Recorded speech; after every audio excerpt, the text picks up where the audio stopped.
வணக்கம் நண்பர்களே. கல்வி மற்றும் வேலைவாய்ப்பில் அளிக்கப்படுகின்ற இடஒதுக்கீட்டிற்கு எதிராக நிறைய பேர் பேசிட்டு இருக்காங்க, பதிவு போடுறாங்க, நிறைய விமர்சனங்கள், விவாதங்கள்லாம் நடந்துட்டு இருக்குது. சமீபத்தில் பட்டியல் இனம் என்று சொல்லக்கூடிய எஸ்சி, பட்டியல் பழங்குடியினர் என்று சொல்லக்கூடிய எஸ்டி, இந்த எஸ்சி எஸ்டி 2 பேருக்கும் அளிக்கக்கூடிய இடஒதுக்கீட்டில் கிரிமிலேயர் எனப்படுகின்ற வருமான உச்சவரம்பை பின்பற்ற வேண்டும்னு சொல்லி உச்சநீதிமன்றத்தில் ஒரு பொதுநல வழக்கு தாக்கல் செய்யப்பட்டது. அதை விசாரிச்ச உச்சநீதிமன்றத்தினுடைய தலைமை நீதிபதிகள் தலைமையிலான அமர்வு இதற்கு ஆதரவாக சில கருத்துக்களை சொல்லியிருக்கிறது. இதுல ரொம்ப முக்கியமா பார்க்கணும்னா, அம்பேத்கர் அவர்கள் சட்டப்பிரிவை எழுதுகின்ற பொழுது என்ன காரணத்திற்காக இந்த இடஒதுக்கீடு பாலிசியை கொண்டு வந்தாரோ, இடஒதுக்கீடு அவசியம் என்று சொன்னாரோ, அதற்கு முரணான விஷயங்கள் தான் இப்பெல்லாம் நடந்துகிட்டு இருக்குது. காரணம், அன்றைக்கு இடஒதுக்கீடு கொடுத்ததற்கு காரணம் பல தலைமுறைகளாக, பல காலமாக கல்வி வேலை வாய்ப்பு மறுக்கப்பட்டவர்களுக்கு இந்தியா சுதந்திரம் அடைந்த பிறகு அதற்கான வாய்ப்பை அளிக்க வேண்டும், அதற்கான ஒரு வழியை ஏற்படுத்தி கொடுக்க வேண்டும் என்பதற்காகத்தான் இடஒதுக்கீடு என்பது கொண்டு வரப்பட்டது. நேரடியா சொல்றதா இருந்தா, சமூக நிலையிலும் பொருளாதார நிலையிலும் வசதி குறைந்தவர்கள் அல்லது கீழ்மட்டத்தில் இருக்கின்றவர்களை கை தூக்கி விடுவதற்காக, அவர்களுக்கு இந்த நாட்டிலே சரிசமமான அந்தஸ்தை கொடுப்பதற்காகத்தான் இந்த இடஒதுக்கீடு அறிமுகப்படுத்தப்பட்டது. ஆனால் இன்னைக்கு மிக மிக வசதியானவர்கள் எல்லாருமே இந்த இடஒதுக்கீடை பயன்படுத்தி கொண்டிருக்கிறார்கள். இன்னைக்கு நிறைய இளைஞர்கள், இளைய தலைமுறைகள் பொது தளங்கள்ல பேசும்போதும் சரி, சமூக வலைதளங்கள்ல பேசும்போதும் சரி, இந்த இடஒதுக்கீட்டை பத்தி சரியா புரிஞ்சுக்காம ஏதோ ஒரு சாரருக்கு மட்டும், அதுவும் மிக குறிப்பாக பட்டியல் இனத்தை சார்ந்தவர்கள், பட்டியல் பழங்குடியினருக்கு மட்டுமே இடஒதுக்கீடு போகிறது என்ற எண்ணத்துல பேசிட்டு இருக்கிறாங்க. அதுலயும் எங்களுக்கு கிடைக்க வேண்டிய வாய்ப்பை அவங்க பயன்படுத்திக்கிறாங்க, அவங்க பறிச்சுக்கிறாங்கன்ற ஒரு முட்டாள்தனமான, கொஞ்சம் கூட அடிப்படை இல்லாத ஒரு விஷயத்தை திரும்ப திரும்ப சமூக வலைத்தளங்களில் படித்த இளைஞர்கள், யுவதிகள் எல்லாம் பேசிட்டு இருக்கிறாங்க. இதுக்கு காரணம் அவங்களுக்கு இடஒதுக்கீடுனா என்னன்னே தெரியலன்றதுதான். இந்தியா சுதந்திரம் அடைந்த போது அந்த அரசியல் சாசன அமர்விலே பேசுகின்ற பொழுது ஆரம்பத்தில் பட்டியல் இனம் என்று சொல்லக்கூடிய ஷெட்யூல்டு காஸ்டுக்கும், பட்டியல் பழங்குடியினர் என்று சொல்லக்கூடிய ஷெட்யூல்டு ட்ரைப்ஸ்க்கும் மட்டும்தான் இடஒதுக்கீடு அறிமுகப்படுத்தப்பட்டது. அதற்கப்புறம் தான் கொஞ்சம் கொஞ்சமா ஒவ்வொருத்தருக்கா சேர்ந்தது. 1991 விபி சிங்கனுடைய ஆட்சியின் போதுதான் மண்டல் கமிஷன் பரிந்துரையை ஏற்று பிற்பட்டவர்களுக்கு இடஒதுக்கீடு வழங்கப்பட்டது. அதற்கப்புறம் ஒவ்வொருத்தருக்கா அரசியல் காரணங்களுக்காக தேர்தல் அரசியலை முன்வைத்து அந்த இடஒதுக்கீடை பல கட்சிகள் அளித்தன. அதன்படி பாத்தீங்கன்னா, மத்திய அரசை பொறுத்த வரைக்கும் 15% பட்டியல் இனத்திற்கும் 7.5% பட்டியல் பழங்குடியினருக்கும், அதாவது 15% எஸ்சிக்கு, 7.5% எஸ்டிக்கு, 27% ஓபிசி இதர பிற்பட்ட வகுப்பினர் அவர்களுக்கும், 10% வருமானத்தில் பின்தங்கியவர்கள் இவர்களுக்கும் தான் இடஒதுக்கீடு கொடுத்திருக்கு. ஆரம்பத்திலேயே பாத்தீங்கன்னா 70-80களில் சுப்ரீம் கோர்ட் ஒரு உத்தரவு போட்டது, எந்த காரணத்தை கொண்டும் இடஒதுக்கீடு 50% மேல போகக்கூடாதுன்னு சொன்னது. ஆனால் தமிழ்நாட்டிலே மட்டும் 69% இடஒதுக்கீடு இருக்கிறது. அதை கொடுத்தவர் முன்னாள் முதலமைச்சர் ஜெயலலிதா அவர்கள். அதற்கான சிறப்பு தீர்மானத்தை சட்டமன்றத்தில் இயற்றி அதை கொண்டு வந்தார். தமிழ்நாட்டை பொறுத்த வரைக்கும் தமிழ்நாட்டினுடைய இடஒதுக்கீடு பாலிசியில 26.5% பிற்படுத்தப்பட்டவர் என்று சொல்லக்கூடிய பிசிக்கு போகுது, 20% மிகவும் பிற்படுத்தப்பட்டவர் என்று சொல்லக்கூடிய எம்பிசிக்கு போகுது, 18% எஸ்சின்னு சொல்லக்கூடிய பட்டியல் இனத்திற்கும், 1% எஸ்டின்னு சொல்லக்கூடிய பட்டியல் பழங்குடியினருக்கும் போகுது, 3.5% பிற்படுத்தப்பட்ட இஸ்லாமியர்களுக்கு போகிறது. ஆக மொத்தம் 69% போகுது. இதுல ஒருத்தருக்கு கிடைக்கக்கூடிய வாய்ப்பு இன்னொருத்தருக்கு போகாது. அதாவது இப்ப பிசிக்கு இருக்கக்கூடிய இடத்தை எஸ்சி பயன்படுத்த முடியாது, எஸ்சிக்கு இருக்கக்கூடிய இடத்தை பிற்படுத்தப்பட்ட இஸ்லாமியர் பயன்படுத்த முடியாது. யாருக்கு எந்த பெர்சன்டேஜ் இருக்குதோ, சதவீதம் இருக்கோ, அதை மட்டும்தான் அவங்க பயன்படுத்த முடியும். இது ஒரு தவறான புரிதல். எனக்கு கிடைக்க வேண்டிய வாய்ப்பை இன்னொருத்தர் பறிச்சுக்கிட்டாங்க, அவங்களுக்கு கிடைக்க வேண்டிய வாய்ப்பை இவங்க பறிச்சுக்கிட்டாங்கன்றது தவறான புரிதல். அதுல நேரடியா பார்க்க போனா தமிழ்நாட்டில் இருக்கக்கூடிய பெரும்பான்மையான மக்கள் இடஒதுக்கீடால் பயன்படக்கூடியவர்கள் தான், எல்லாருமே பயன் பெற்றுட்டு தான் இருக்கிறாங்க. 69% மக்கள். அதிலும் குறிப்பாக வன்னியர்கள், கொங்கு வேளாண் கவுண்டர்கள், முக்குலத்தோர் இதை போன்றவர்கள் எல்லாம் இடஒதுக்கீடு அவங்களுக்கும் இருக்குது. வெறும் பட்டியலினத்தை சார்ந்தவர்களுக்கு மட்டுமே இல்லை.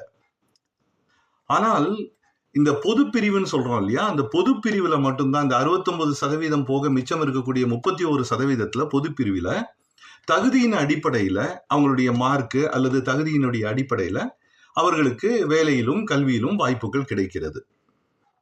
இப்போ உச்சநீதிமன்றத்துல கிரிமிலேயர் என்ற ஒரு பிரிவின் கீழே இதெல்லாம் வரைமுறைப்படுத்த வேண்டும்னு ஒரு பொதுநல வழக்கு வந்திருக்குன்னா முதல்ல கிரிமிலேயர்னா என்னன்னு தெரிஞ்சுக்கணும். இது பிற்படுத்தப்பட்ட மக்களுக்கு இருந்தது, அதை பட்டியல் இனத்திற்கும் கொண்டு வரணும்னு சொல்லி இப்ப கேட்டிருக்கிறாங்க. அதாவது எப்படின்னா, கிரிமிலேயர் என்றது வருமானத்திலே உச்சவரம்பு இருக்க வேண்டும். இது மிக மிக முக்கியமான ஒரு விஷயம், நல்ல விஷயம், நிச்சயமாக செயல்படுத்தப்பட வேண்டிய விஷயம். இது என்னுடைய இந்த கருத்தை இடஒதுக்கீடினால் பயன் பெறாதவர்கள் மட்டுமல்ல, இடஒதுக்கீடினுடைய அந்த வரம்பிற்குள்ள வரக்கூடிய எத்தனையோ பேர் என்னிடம் பேசியதை நான் கேட்டிருக்கிறேன். காரணம் என்னன்னா, இடஒதுக்கீடுன்ற பெயர்ல ஒரே குடும்பத்திற்கு பல சலுகைகள் காலங்காலமாக கிடைத்து கொண்டிருக்கிறது. இந்த கிரிமிலேயர்ன்றது என்னன்னா, வருடத்திற்கு 8 லட்சம் ரூபாய் வருமானத்திற்கு மேல் இருப்பவர்களுக்கு இடஒதுக்கீட்டின் பலன் கொடுக்க கூடாது. சமூகத்திலே நல்ல அந்தஸ்துல காரு, பங்களா, வசதியோட வாழக்கூடிய டாக்டர்கள், வக்கீல்கள், என்ஜினியர்கள், ஆடிட்டர்கள், இந்த மாதிரி உயர் வருமானம் கொண்ட தொழிலை செய்பவர்களுக்கு இடஒதுக்கீட்டிலே வாய்ப்பை தரக்கூடாது. ஒரே இடத்திலே அதிகமான சொத்துக்களை வைத்திருப்பவர்களுக்கு இடஒதுக்கீட்டினுடைய வாய்ப்புகளை தரக்கூடாது.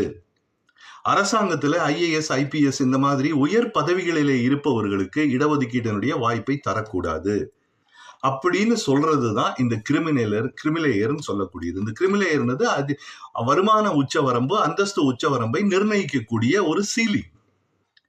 இதைத்தான் செயல்படுத்த வேண்டும் என்று ஒருவர் பொதுநல வழக்கு போட்டிருக்கிறாரு சுப்ரீம் கோர்ட்ல. அதை எதிர்த்து சிலர் போயிருக்காங்க. அதுல முக்கியமானவர்கள் ரயில்வே டிபார்ட்மெண்ட்ல இருக்கக்கூடிய SC ST யூனியன், அதிலும் குறிப்பா கிளாஸ் 3, 4ல இருக்கக்கூடியவங்க. அதுக்குதான் உச்ச நீதிமன்றத்தினுடைய தலைமை நீதிபதி கேட்டிருக்காரு, இது நல்ல விஷயம் தானே, சமூகத்துல நல்ல அந்தஸ்துல இருக்கவங்க, வசதியில இருக்கவங்க, ஆடம்பரமா இருக்கக்கூடியவங்களுக்கு இந்த வாய்ப்புகள் போகிறது தடுக்கப்பட்டால் யாருக்கு தேவையோ, யாருக்கு முக்கியமா போய் சேரணுமோ அவங்களுக்கு போய் சேருமே, இதை ஏன் எதிர்த்து நிற்கிறீர்கள் என்று கேட்டிருக்கிறார். உண்மையிலே இன்னைக்கு பாத்தீங்கன்னா எத்தனையோ இடங்கள்ல அப்பா அம்மா 2 பேரும் அரசு ஊழியர்களாக இருப்பார்கள், நல்ல சம்பளம் வாங்குவாங்க, நல்ல போஸ்ட்ல இருப்பாங்க. அந்த குழந்தைகளுக்கு இடஒதுக்கீடுல வாய்ப்பு தரப்படும். அதே சமயத்துல இடஒதுக்கீடு இல்லாத எத்தனையோ குழந்தைகள், ஏழை குழந்தைகள், வருமானத்திலே பின்தங்கி இருக்கின்றவர்கள், வறுமை கோட்டுக்கு கீழே இருப்பவர்கள் வாய்ப்பு இல்லாமல் திணறிக் கொண்டிருக்கிறார்கள். இது மிகப்பெரிய ஏற்றத்தாழ்வை இந்த சமூகத்திலே உருவாக்கி கொண்டிருக்கிறது.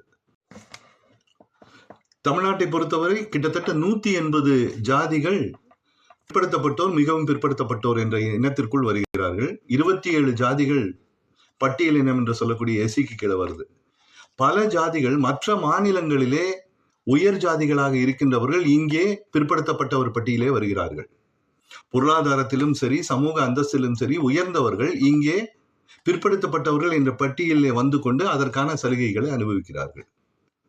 அதே போலத்தான் பட்டியல் இனத்திலும் சரி எத்தனையோ குடும்பங்களில் நல்ல நிலையில இருக்கின்றவர்கள், 2 பேரும் பேங்க் ஸ்டாஃபா இருப்பாங்க, அப்பா அம்மா 2 பேரும் பேங்க் ஸ்டாஃபா இருப்பாங்க, அவங்களுடைய குழந்தைக்கு சலுகை கிடைக்கிறது. சாதாரண நிலையில இருக்கக்கூடிய ஒரு மிகவும் வருமானத்திலே பின்தங்கிய குழந்தை 500 ரூபாய், 1000 ரூபாய், 1500 ரூபாய் ஃபீஸ் கட்டி ஒரு அரசு தேர்வு எழுத வேண்டி இருக்குது, அல்லது ஒரு போட்டித் தேர்வு எழுத வேண்டி இருக்கிறது. ஆனால் கிளாஸ் 1 ஆபீசரா இருப்பாங்க, அம்மாவும் பேங்க் ஆபீசர், அப்பாவும் பேங்க் ஆபீசர். அம்மா ரயில்வேல, அப்பா பேங்க்ல, இல்ல அம்மா மத்திய அரசு ஊழியர், அப்பா மாநில அரசு ஊழியர். இவர்களுக்கெல்லாம் மிக சுலபமாக அந்த எழுத்து தேர்வுகளுக்கும் போட்டித் தேர்வுகளுக்கும் கட்ட வேண்டிய கட்டணங்களிலே சலுகை கிடைக்கிறது. கட்ட வேண்டாம் என்று சொல்கிறார்கள். அதே போல அவர்களுக்கு முன்னுரிமை கிடைக்கிறது. இந்த நிலை உண்மையிலே யாருக்கு இந்த இடஒதுக்கீட்டின் பயன்கள் போய் சேர வேண்டுமோ அவர்களுக்கு சேராமல் இருக்கிறது. இந்த பதிவு இடஒதுக்கீட்டிற்கு எதிரான பதிவு அல்ல. திரும்பவும் சொல்கிறேன், இந்த பதிவு இடஒதுக்கீட்டிற்கு எதிரான பதிவு அல்ல. இடஒதுக்கீடு நிச்சயமாக வேண்டும். ஆனால் யாருக்கு கொடுக்க வேண்டுமோ, யாருக்கு கிடைக்க வேண்டுமோ அவர்களுக்கு கிடைக்க வேண்டும்.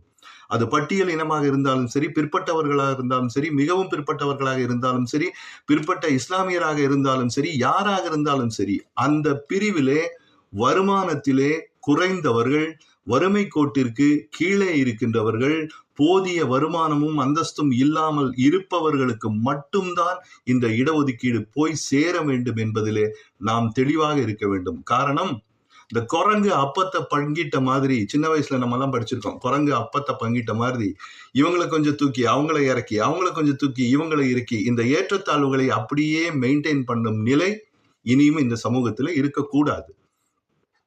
ஒரு காலத்திலே வாய்ப்புகள் மறுக்கப்பட்டவர்கள் இன்றைக்கு கொஞ்சம் கொஞ்சமாக உயர்ந்த நல்ல நிலைக்கு வந்திருக்கிறார்கள் என்றால் அதை கணக்கில் எடுத்து அந்த சமூகத்திலே எத்தனை பேர் வளர்ந்திருக்கிறார்கள், பொருளாதாரத்திலே அந்தஸ்திலே எத்தனை பேர் வளர்ந்திருக்கிறார்கள் என்று பார்த்து அடுத்த சமூகம் கீழே போயிருந்தால் அவர்களுக்கு அந்த வாய்ப்புகளை தர வேண்டும். இதுதான் ஒரு நல்ல திட்டமாக இருக்க முடியும். புரட்சியாளர் அம்பேத்கர் அவர்கள் இந்த இடஒதுக்கீட்டை அறிமுகப்படுத்துகின்ற பொழுதே இந்த சமூகங்கள் உயர்கின்ற வரையில் இந்த இடஒதுக்கீடு இருக்க வேண்டும் என்று சொன்னார். சுதந்திரம் பெற்று கிட்டத்தட்ட 75 ஆண்டுகள் ஆகிவிட்டன. எந்த சமூகம் உயர்ந்திருக்கிறது, எந்த சமூகம் தாழ்ந்திருக்கிறது என்ற விவரம் இன்று வரை எந்த அரசிற்கும் தெரியவில்லை. அதை முதலிலே கணக்கிலே எடுத்து இடஒதுக்கீட்டினுடைய பயன்கள் உண்மையிலே சிரமப்படுகிறவர்களுக்கு, வறுமை கோட்டிற்கு கீழே இருப்பவர்களுக்கு, வருமானத்திலே குறைந்தவர்களுக்கு, அந்தஸ்திலே தாழ்ந்தவர்களுக்கு போய் சேர வேண்டும் என்பதை அனைவரும் மனத்திலே கொள்ள வேண்டும் என்று கூறி முடிக்கின்றேன். நன்றி, வணக்கம்.